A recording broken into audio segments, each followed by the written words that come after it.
महाराज जी। महाराज जी, आपके चरणों में दंडवत प्रणाम। महाराज जी, आपका सत्संग सुनने से पहले जाने अनजाने में बहुत सारे पाप हुए थे। जिंदगी में अभी भी कभी कभी हो जाते हैं, बाद में लगता है नहीं करना चाहिए था। महाराज जी, मैं इस लायक लाडली जी मुझे कब बनाएंगी? मैं रोज नाम जप करने का प्रयास तो करता हूँ, बट अभी भी मेरे से पाप हो जाते हैं। बाद में बहुत ही दुख होता है कि श्री कृष्ण देख रहे हैं, तू ऐसा नालायक, मैं कैसे लायक बनूं महाराज देखो, जी? हम ये प्रोत्साहन दे रहे हैं आपको। पहले था आप अपनी गलतियों को गलती मानते ही नहीं थे, समझ रहे हैं ना? आज है कि आप अपनी गलतियों को गलती मानने लगे हैं, मतलब सुधार हुआ है ना। आप जहां 100 थी वहां 20 रह गई। 20 में भी आप दुखी हो कि मेरी गलतियां चली जाएं, इसका मतलब सतमार्ग का प्रकाश हो रहा है, आपका हृदय पवित्र हो रहा है। पर अब यहां ध्यान देना है, अब ये सावधानी, ये हमने प्रोत्साहन दिया और ये सावधानी है कि अगर ऐसा ही करते रहे तो वो फिर पुनः 80 प्लस हो जाएंगे। ये भी बात समझ लो, क्योंकि चिंगारी और ज्वाला से चिंगारी एक क्रम है। अगर चिंगारी को फूस मिल जाए और अनुकूल वायु मिल जाए तो ज्वाला बनने में देर नहीं लगती, और अगर फूस ना डाला जाए, अनुकूल वायु ना मिले, तो शांत हो जाती है। अभी चिंगारी तो है ही, आप स्वीकार करते हैं कि अभी गलतियां हो जाती हैं, तो इन गलतियों के होने का जो संयोग बनता है उन पर आप नजर कीजिए और उससे दूर हटिए, नहीं तो ज्वाला बनने में देर नहीं लगेगी। पहले तरंग आती है, फिर पूरा हृदय भर जाता है समुद्र की तरह उसी दोष से। आप थोड़ा बचे हैं, भी कदम आगे बढ़ा रहे हैं, पर आग बुझी नहीं है। नाम जप कीजिए और धर्मयुक्त भोग भोगिए। आप गृहस्थ में हो, यदि आपका ब्याह हो चुका है तो आप पाणी ग्रहण संस्कार की पद्धति के अनुसार गृहस्थ में जिए। आप दूसरी माताओं बहनों की तरफ गंदी दृष्टि रोकिए, नहीं तो बेविचारी की शुभ गति नहीं होती। हम छोड़ने पर उतारू हैं, ये बात पक्की है। हमसे चूक होगी तो अपने घर में होगी, बाहर नहीं होगी, ये बात ध्यान रखो। बाहर करना वो चूक नहीं कहा जाता, वो अपराध बनता है। किसी पर अन्य संबंधियों के प्रति दोष दृष्टि करके, भोग वासना करके वृत्ति बढ़ाना, इसे साधक नहीं कहते हैं। बहुत सावधानी। यद्यपि प्रोत्साहन इसलिए दिया कि आप 100 से 20 में आ चुके, 80 छोड़ रहे हैं, पर वो कोई खास बात नहीं, क्योंकि 20 को 100 बनने में देर नहीं लगती है। छोड़ने में आपको सालों लग सकते हैं, लेकिन वहां पहुंचने में, पुनः उसी स्थिति में आने में 5 मिनट लगते हैं।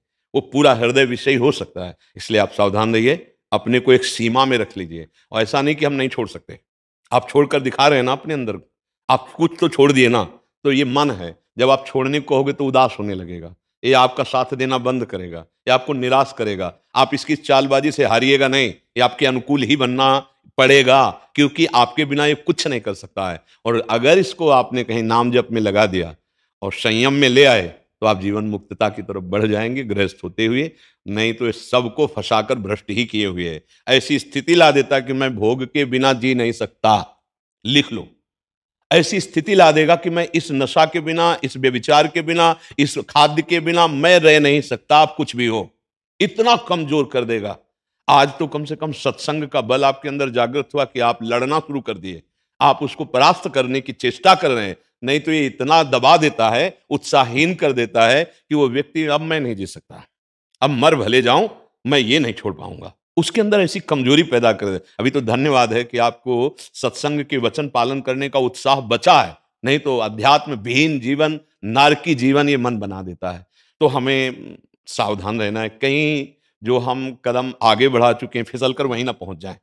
और अगर एक बार फिसल कर वहां पहुंच गए तो दोबारा उत्साह आना बहुत कठिन होता है। लगता है यार देखो, कई महीने से हम ऐसे चल रहे थे, फिर हम भ्रष्ट हो गए, इसका मतलब हम नहीं निकल पाएंगे। फिर उन्हीं भोगों में वो प्रियता कर बैठता है। कमजोर मत बनना।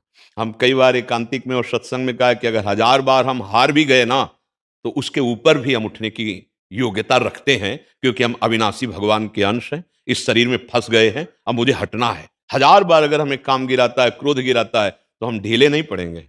हम भगवान नाम की कमर कसेंगे और इस भव समुद्र से पार होंगे। बात समझ रहे हैं आप? हाँ, पर जो गलती है उसे गलती मान रहे हो तो बचने का प्रयास कीजिए। अगर आप बचना चाहें तो आपको कोई कैसे फेल कर सकता है? हम लोग बचना नहीं चाहते। हम लोग की 100 में इतना तो चलेगा, वो जितना तुम बनाए रखे हो उतना ही बना है। नहीं, अगर आप रकील खींच दो कि नहीं, तो आपको कोई गिरा नहीं सकता, पक्का समझो।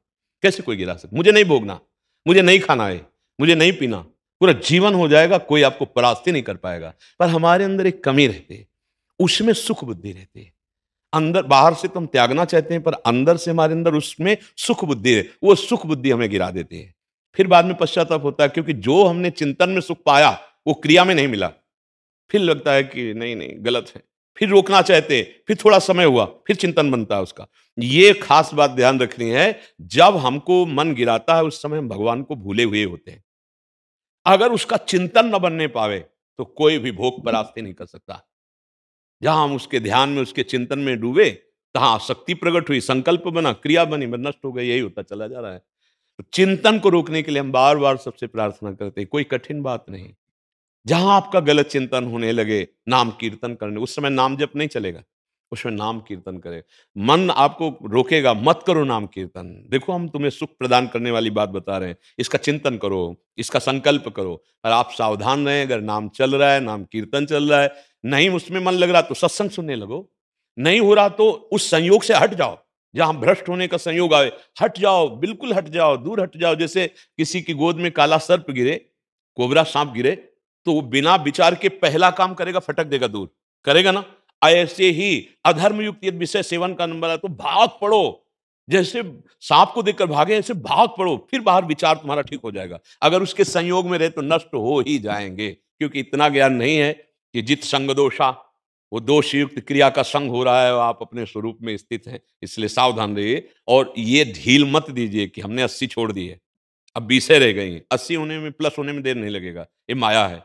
जब तक कोई भी भोग वासना है तब तक उपासक को धर्मयुक्त भोग भोगना चाहिए, चाहे गृहस्थी में हो चाहे विरक्ति में हो।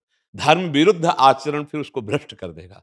तो गृहस्थी में तो बहुत सुविधाएं हैं, विरक्त को तो पूरे जीवन चौड़े पे लड़ाई लड़नी होती है, गृहस्थ को किले की लड़ाई है।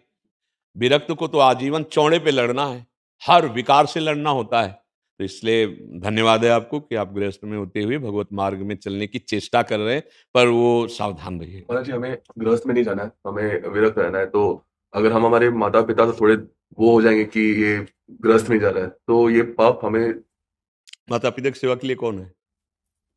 बहनें हैं हमारी। नहीं, बहनों से काम नहीं चले, ऐसे ही रहो, मत करो ब्याह अगर तुम्हारी इच्छा नहीं तो। जब तक माता पिता हैं उनमें भगवान का भाव करो, सेवा करो, इसके बाद आजीवन के लिए वैरागवान हो जाना। ऐसे ही रहो जैसे रह रहे हो, कुछ नहीं। हमारी बात समझ लो, कहीं भाग के नहीं जाना।